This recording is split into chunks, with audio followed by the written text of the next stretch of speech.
Hello guys, कैसे आप सभी लोग। तो मैं हूं आपका भाई फैसल और ये मेरा भाई साहद है। आज हम रिकॉर्ड करने वाले एक हॉरर वीडियो पर रिएक्शन। तो देने वाले हम वीडियो पर रिएक्शन। तो देखते हैं कौन सी वीडियो है और आज है। Monsoon wedding. अद्वित और सानवी की फ्लाइट जब गुवाहाटी एयरपोर्ट पर लैंड हुई तब वो दोनों बहुत एक्साइटेड थे।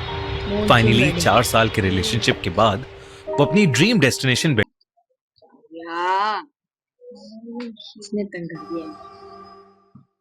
अद्वित और सानवी की क्या फ्लाइट मॉनसून जब वेडिंग गुवाहाटी देखते हैं। एयरपोर्ट पर लैंड हुई तब वो दोनों देखना बहुत है एक्साइटेड थे। फाइनली 4 साल के रिलेशनशिप के बाद वो अपनी ड्रीम डेस्टिनेशन लग गया। ओके, नेट ही नहीं चल रहा। नेट ही नहीं, क्या कर सकते हैं। चलो चलो। वेडिंग करने वाले थे और उनके लाइफ टाइम इवेंट के लिए चेरापूंजी की नेचुरल ब्यूटी परफेक्ट डेस्टिनेशन थी। मगर वो ये नहीं जानते थे कि उनकी ड्रीम वेडिंग उन दोनों के लिए सबसे भयानक याद बनकर रह जाएगी। जून का महीना था और बहुत तेज बारिश हो रही थी। उस बारिश में चेरापूंजी बेहद खूबसूरत दिख रहा था। अद्वैत और सानवी गुवाहाटी से चेरापूंजी बस से जाने वाले थे। बस में बैठते ही सानवी को एक बात बहुत अजीब लग रही थी। बस में उनके और बस ड्राइवर के अलावा सिर्फ एक घूंघट ओढ़े औरत थी जो बस की बिल्कुल आखिरी सीट पर बैठी थी।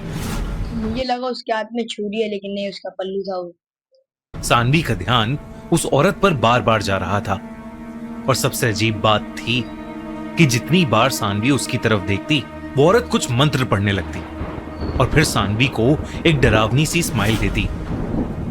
सफर लंबा था तो ड्राइवर ने चाय नाश्ते के लिए एक ढाबे पर गाड़ी रोक दी। अद्वैत ने देखा कि सानवी की आंख लग गई है तो उसने सोचा कि वो उतर कर चाय नाश्ता ले आएगा और फिर आकर सानवी को जगा देगा। अद्वैत और ड्राइवर के बस से उतरते ही सानवी की आंख खुली तो उसके होश उड़ गए। वो घूंघट वाली औरत उसके बगल में बैठी थी। उसका चेहरा आधा कटा हुआ था। इससे पहले कि सानवी वहां से भागती उसने जोर से सानवी का हाथ पकड़ लिया। सानवी ने चिल्लाने की बहुत कोशिश की पर मानो उसकी आवाज ही चली गई हो। कुछ देर में अद्वैत चाय नाश्ता लेकर बस में चढ़ा तो उसने देखा कि सानवी की आंखें बंद हैं पर वो बुरी तरह घबराई हुई है।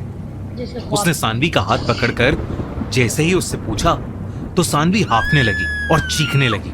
लेकिन जैसे ही उसने आंखें खोलकर देखा तो उसकी नजर फिर से आखिरी सीट पर गई। वो औरत अपनी जगह पर ही बैठी थी। सानवी को लगा ये सब एक सपना था। सानवी ने अपने आप को शांत किया और वो चुपचाप चाय पीकर दूसरी ओर मुंह करके बैठ गई जहां से उसे वो औरत ना दिखे। वो लोग कुछ ही देर में चेरापूंजी पहुंचने वाले थे। उसने कान में अपने फेवरेट गाने लगाए और अपना ध्यान भटकाने लगी कि तभी कुछ ही देर बाद उसके ईयरफोन से कुछ अजीब फुसफुसाहट आने लगी और अचानक से एक औरत की डरावनी आवाज ने उसके कान में कहा, मैं तुम्हें जिंदा नहीं छोड़ूंगी। ये सुनकर सानवी की चीख निकल गई। अद्वैत घबरा गया और सानवी की आवाज से ड्राइवर ने अपना बैलेंस खो दिया और बस एक पेड़ से टकराकर बंद हो गई। ड्राइवर ने होश संभाला।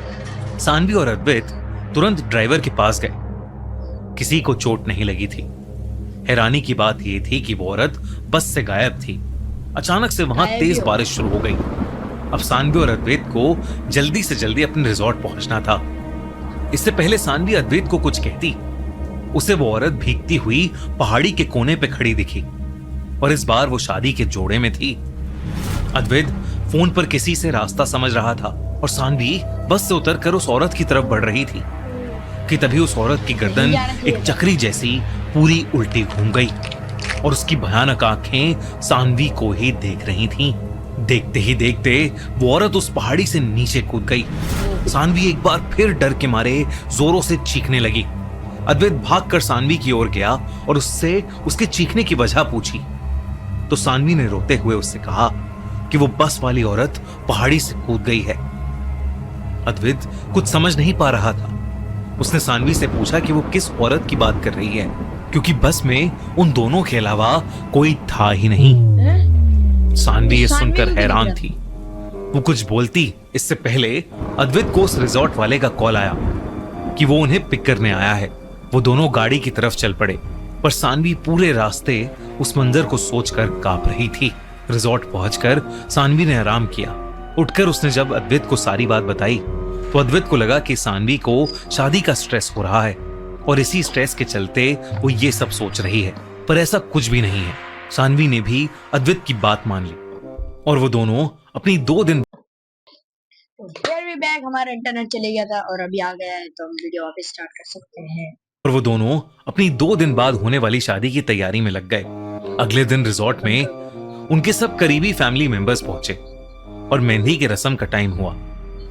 माहौल और चहल पहल देख सानवी बहुत खुश थी और वो पिछली शाम हुई बातों को भूल चुकी थी। कुछ देर बाद वो अपनी मेहंदी तो हम इसका पार्ट 2 बनाएंगे नेक्स्ट वीडियो में, क्योंकि हमारा नेट सही नहीं चल रहा है आपके वजह से। तो पार्ट 2 में आपसे मिलते हैं। और इधर से वीडियो स्टार्ट होगी जहाँ से पॉज हुई है, सही है। तो हम इसका पार्ट 2 बनाते हैं नेक्स्ट वीडियो में। ओके, अल्लाह हाफिज।